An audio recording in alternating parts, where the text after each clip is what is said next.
राम राम शेतकरी मित्रांनो, स्वागत आहे आपलं शेती कष्टाची या यूट्यूब चॅनलमध्ये. तर मित्रांनो, मागील आपण व्हिडिओ टाकला होता 10 ते 11 दिवसाच्या अगोदर. त्यावेळेस आपण 3 कॉकवर 2 युरियाच्या थैल्या आणि त्यासोबत झिंक आणि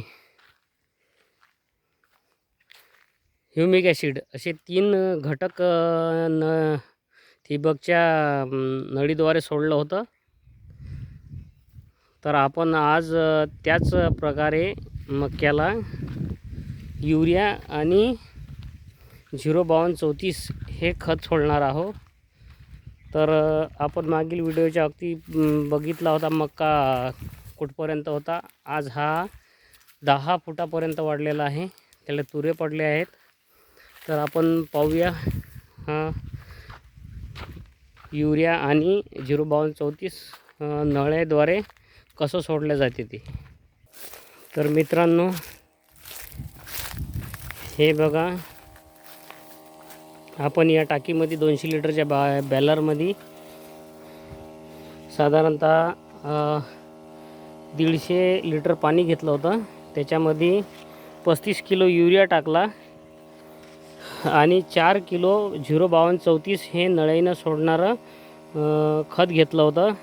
त्या दोघांना याच्यात टाकून या पाण्यामध्ये मिश्रण करून हे मिश्रण तयार करून आणि पंप घेऊन त्या पंपाची नळी अशी 16 mm याच्यामध्ये लावली. कॉकच्या सुरुवातीला हा कॉक आहे, या कॉकच्या सुरुवातीला नळीला होल करून 16 mm ची नळी बसवली. त्या 16 mm च्या नळीमध्ये हे पंपाची नळी लावली आणि पंपामध्ये हे यातील मिश्रण घेऊन या पंपामध्ये टाकायचं आणि खालून पंप चालू करून द्यायचा. दोन्ही मोटरा पंपाच्या व इरीतले आपले जेवढे कॉक आहेत तेवढे कॉक बंद ठेवायचे आणि ज्या कॉकवर सोडायचं आहे तो तेवढाच कॉक चालू ठेवायचा आणि पंप चालू करून द्यायचा. तर आपण बघू शकता,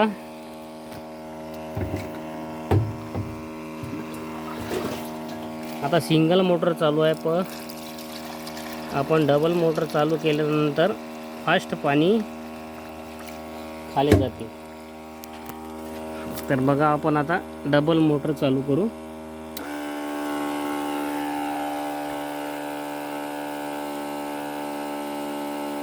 हा जो आहे हे 16 mm ची नळी कॉकच्या सुरुवातीला जिथपासून सुरुवातली पहिली नळी चालू होते तिच्या अगोदर आपण होल पाडून त्याच्यामध्ये 1 फुटाच्या जवळपास नळी 16 mm ची नळी टेकअप लावून जोडलेली आहे. त्यात आपण पंपाची नळी जोडलेली आहे आणि पंपात आपलं मिश्रण टाकून पंप चालू करून हे मिश्रण पूर्ण आपल्या कॉकवर सोडल्या जाते. त्यासाठी आपल्याला कमीत कमी खर्च येतो आणि व्हेंचुरी लावण्याचं काम, जे व्हेंचुरी लावून आपण खूप महागात जाते त्यापेक्षा हे स्वस्तमध्ये पडते, म्हणून आपण हे लावलेलं आहे.